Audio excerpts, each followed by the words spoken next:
அகிலத்தின் செய்திகளோடு இணைந்திருக்கின்றோம். முதலில் தலைப்புச் செய்திகள். நாடாளுமன்ற உறுப்பினர்களுக்கு 3 நாள் செயலமர்வு.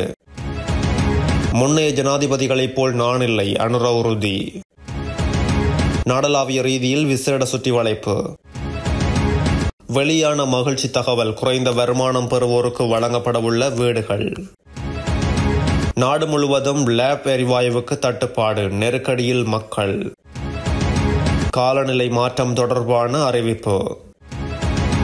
இலங்கையின் 4வது கடன் தவணைக்கு பச்சை கொடி காட்டிய IMF. இலங்கை உள்ளூராட்சி மன்ற தேர்தல், அமைச்சர் வெளியிட்டுள்ள அறிவிப்பு. ஜீப் வண்டி கவிழ்ந்த விபத்து, ஒரே குடும்பத்தை சேர்ந்த 2 பலி. மஹிந்த ராஜபக்ச தலைமையில் ஆரம்பிக்கப்படவுள்ள முக்கிய பேச்சுவார்த்தை. இனி தொடர்வது விரிவான செய்தி. 10வது நாடாளுமன்றத்துக்கு தெரிவு செய்யப்பட்ட புதிய உறுப்பினர்களுக்கான திசைமுகப்படுத்தல் செயலமர்வு எதிர்வரும் 25, 26 மற்றும் 27ஆம் திகதிகளில் முற்பகல் 9:30 மணி முதல் பிற்பகல் 4:30 மணி வரை நாடாளுமன்ற குழு அறை இலக்கம் 1 நடத்தப்படவுள்ளது. புதிய நாடாளுமன்றத்தின் ஆரம்பத்தில் சம்பிரதாயபூர்வமாக முன்னெடுக்கப்படும் நடவடிக்கையாக இந்த திசைமுகப்படுத்தல் செயலமர்வு இந்த முறையும் ஏற்பாடு செய்யப்பட்டுள்ளது. எதிர்வரும் 25ஆம் திகதி திங்கட்கிழமை முற்பகல் 9:30 மணிக்கு இடம்பெறும் இந்த செயலமர்வின் அங்குரார்ப்பண நிகழ்வில் பிரதமர் ஹரிணி அமரசூரிய, சபாநாயகர் அசோக ரன்வல, பிரதி சபாநாயகர் முகமது ரிஸ்வி சாலி, குழுக்களின் பிரதி தவிசாளர் ஹோமாலி வீரசேகர, சபை முதல்வர் அமைச்சர் பிமல் ரத்நாயக்க, ஆளும் கட்சியின் முதற் கோலாசா நலிந்த ஜெயதிச, நாடாளுமன்ற செயலாளர் நாயகம், பிரதி செயலாளர் நாயகம் மற்றும் உதவி செயலாளர் நாயகம் உள்ளிட்டவர்கள் கலந்து கொள்ள உள்ளனர்.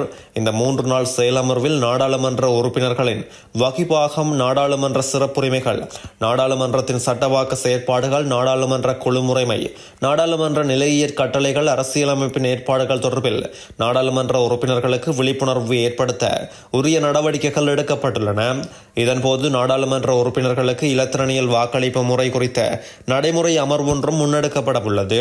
அத்துடன் ஊழலுக்கு எதிரான சட்டத்தின் மூலம் அமைக்கப்பட்ட லஞ்சம் அல்லது ஊழல் பற்றிய விடயங்களை புலனாய்வு செய்வதற்கான ஆணைக்குழுவின் செயற்பாடுகள் குறித்தும் பொதுமக்கள் பாதுகாப்பு மற்றும் நாடாளுமன்ற விவகார அமைச்சின் நாடாளுமன்ற விவகார பிரிவின் பங்கு குறித்தும் இங்கு தெளிவுபடுத்தப்பட உள்ளது. முன்னாள் ஜனாதிபதிகள் போன்று அதிகாரிகளை அச்சுறுத்தும் நோக்கமோ ஊடகவியலாளர்கள் முன்னிலையில் அவர்களை பொறுப்பு கூற வைப்பதிலோ தமக்கு விருப்பமில்லை என ஜனாதிபதி அனுரகுமார திசாநாயக்க உறுதியளித்துள்ளார். மாற்றத்திற்கான புதிய அணுகுமுறை சுய ஒழுக்கம் மற்றும் பொறுப்பு கூறலை வளர்ப்பதை உள்ளடக்கியது என்று அவர் வலியுறுத்தியுள்ளார். தற்போதைய அரசாங்கம் அண்மைய ஆணையின் எதிர்பார்ப்புகளை பூர்த்தி செய்ய தவறினால் அது சுபீட்சமான எதிர்காலத்தில் குடிமக்களின் நம்பிக்கையை இழக்க செய்யும் என்று ஜனாதிபதி கூறியுள்ளார். எனவே மக்களின் அபிலாசைகளை நிறைவேற்றும் அரசை கட்டியெழுப்புவதற்கு அரசு அதிகாரிகள் தங்களை அர்ப்பணிக்க வேண்டும் என ஜனாதிபதி வலியுறுத்தியுள்ளார்.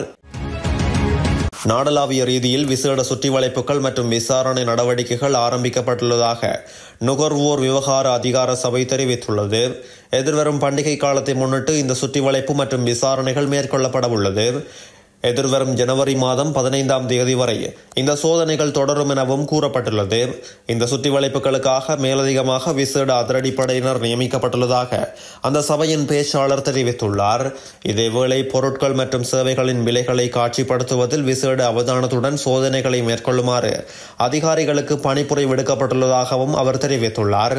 மேலும் பண்டிகை காலங்களில் ஏற்படும் பிரச்சினைகள் தொடர்பில் வாடிக்கையாளர்கள் 1977 என்ற அவசர தொலைபேசி இலக்கத்துக்கு அழைப்பதன் மூலம் நுகர்வோர் விவகார அதிகார சபைக்கு அறிவிக்க முடியும் எனவும் நுகர்வோர் அதிகார சபை தெரிவித்துள்ளது.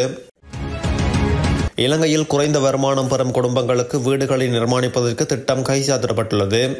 இதன் அடிப்படையில் 1888 வீடுகள் நிர்மாணிக்கப்பட உள்ளதாக தெரிவிக்கப்பட்டுள்ளது. இது தொடர்பான ஒப்பந்தமானது நேற்று இலங்கைக்கான சீன தூதுவர் கி சென்கோங் மற்றும் நகர அபிவிருத்தி அமைச்சர் கலாநிதி அனுர கருணாதிலக்க ஆகியோர் தலைமையில் கைச்சாத்திடப்பட்டுள்ளது. குறித்த வீடுகள் பேலியகொட, தெமட்டகொட, மொரட்டுவ மற்றும் மகரகம பிரதேசங்களில் நிர்மாணிக்கப்பட உள்ளதாக தெரிவிக்கப்பட்டுள்ளது. அத்தோடு மூத்த கலைஞர்களுக்கு 108 வீடுகளை நிர்மாணிப்பதற்கான திட்டமும் இதன்போது கைச்சாத்திடப்பட்டுள்ளது. இதற்காக கொழும்பின் புறநகர் பகுதியான கொட்டாவ பிரதேசம் தேர்ந்தெடுக்கப்பட்டுள்ளமை குறிப்பிடத்தக்கது. நாடு முழுவதும் லேப் எரிவாயுவுக்கு தட்டுப்பாடு ஏற்பட்டுள்ளதாக எரிவாயு விற்பனை பிரதிநிதிகள் குறிப்பிட்டுள்ளனர். லேப் எரிவாயு விற்பனை நிலையங்களில் கூட எரிவாயுவை கொள்வனவு செய்ய முடியாத நிலை ஏற்பட்டுள்ளதாக மக்கள் குறிப்பிட்டுள்ளனர். இது தொடர்பில் லேப் எரிவாயு நிறுவனத்தின் விற்பனை பிரதிநிதி ஒருவரிடம் வினவப்பட்ட போது தனது விநியோக நிறுவனத்திடமிருந்து விநியோகிப்பதற்கு தேவையான எரிவாயு இருப்புகளை கடந்த செப்டம்பர் மாத இறுதியில் இருந்து பெற்றுக்கொள்ளவில்லை என குறிப்பிட்டுள்ளார். இதன் காரணமாக லேப் எரிவாயு வாடிக்கையாளர்கள் கடுமையாக பாதிக்கப்பட்டுள்ளனர். இந்த நிலைமையால் நாடளாவிய ரீதியில் உள்ள லேப் எரிவாயு விற்பனை நிலையங்களிலும் லேப் எரிவாயு இல்லாமை மக்கள் நெருக்கடிக்கு முகம் கொடுத்துள்ளனர். மத்திய கிழக்கில் ஏற்பட்ட போர் பதட்டம் காரணமாக எரிவாயுவை ஏற்றிய கப்பல் நாட்டை வந்தடைய காலதாமதம் ஏற்பட்டுள்ளதாக லேப் எரிவாயு நிறுவனம் அறிவித்திருந்தமை குறிப்பிடத்தக்கது. நாட்டில் நிலவும் காலநிலை மாற்றம் குறித்து வளிமண்டலவியல் திணைக்களம் அறிக்கை ஒன்றை வெளியிட்டுள்ளது. இதன்படி வடக்கு, வடமத்திய மற்றும் கிழக்கு மாகாணங்களில் இன்று அவ்வப்போது மழையோ அல்லது இடியுடன் கூடிய மழையோ பெய்யக்கூடும் என வளிமண்டலவியல் திணைக்களம் தெரிவித்துள்ளது. மேல் சப்ரகமுவ, மத்திய மற்றும் தென் மாகாணங்களில் சில இடங்களில் 100 மில்லிமீட்டருக்கும் மேல் கனமழை பெய்ய வாய்ப்புள்ளது. மாலை அல்லது இரவு வேளையில் நாட்டின் ஏனைய பகுதிகளில் பரவலாக மழை அல்லது இடியுடன் கூடிய மழை பெய்யக்கூடும். மேல் சப்ரகமுவ, மத்திய ஊவா மற்றும் தென் மாகாணங்களில் சில இடங்களில் காலை வேளையில் பனிமூட்டமான நிலை நிலவும் எனவும் திணைக்களம் தெரிவித்துள்ளது. இடியுடன் கூடிய மழையுடன் கூடிய தற்காலிக பலத்த காற்று மற்றும் மின்னல் தாக்கங்களினால் ஏற்படக்கூடிய ஆபத்துக்களை குறைப்பதற்கு தேவையான நடவடிக்கைகளை மேற்கொள்ளுமாறும் மக்களிடம் கோரிக்கை விடுக்கப்பட்டுள்ளது. இலங்கைக்கான நீடிக்கப்பட்ட கடன் வசதிக்கான விதிமுறைகளின் கீழ் 4வது மீளாய்வுக்கான சர்வதேச நாணய நிதியத்தின் ஊழியர் மட்ட இணக்கப்பாடு எட்டப்பட்டுள்ளதாக தகவல் வெளியாகியுள்ளது. அதன்படி விரிவாக்கப்பட்ட நிதி வசதியின் 4வது தவணைக்கு இன்று அனுமதி அளிக்கப்பட்டதாக சர்வதேச நாணய நிதியம் அறிவித்துள்ளது.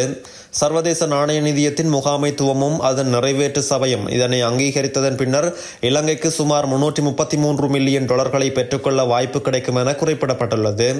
கொள்கைகளை தொடர்ச்சியாக பராமரிக்க புதிய அரசாங்கம் காட்டும் அர்ப்பணிப்பு திட்டத்தின் நோக்கங்களை அடைய முக்கியமானது என்றும் அந்த அறிக்கையில் சுட்டிக்காட்டப்பட்டுள்ளது.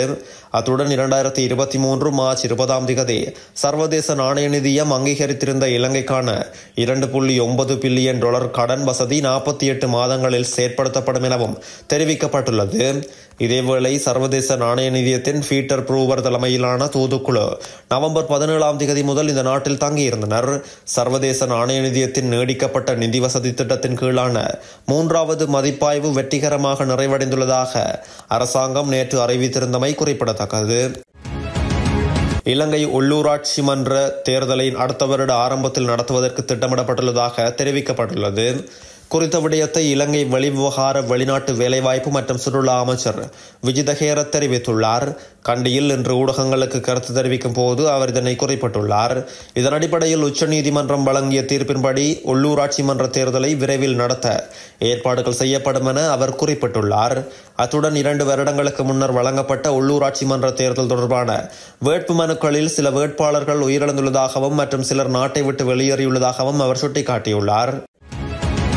குளியாப்பட்டிய கம்புராபுல பாலத்துக்கு அருகில் புஜ்கமுவ ஓயாவில் ஜீப் ரக வாகனம் ஒன்று கவிழ்ந்து விபத்துக்குள்ளானதில் ஒரே குடும்பத்தை சேர்ந்த 2 உயிரிழந்தனர். குருநாகல் கொபைக்கனே பகுதியைச் சேர்ந்த 25 மற்றும் 27 வயதுடைய 2 இந்த விபத்தில் உயிரிழந்தனர். நீர்கொழும்பு பகுதியில் இடம்பெற்ற நிகழ்வொன்றில் பங்கேற்றதன் பின்னர் அவர்கள் மீண்டும் வீடு திரும்பிய போது இந்த விபத்து நேர்ந்துள்ளதாக காவல்துறையினர் தெரிவிக்கின்றனர். கட்டுப்பாட்டை இழந்து வாகனம் விபத்துக்குள்ளாகியுள்ளமை முதற்கட்ட விசாரணையில் தெரிய வந்துள்ளது.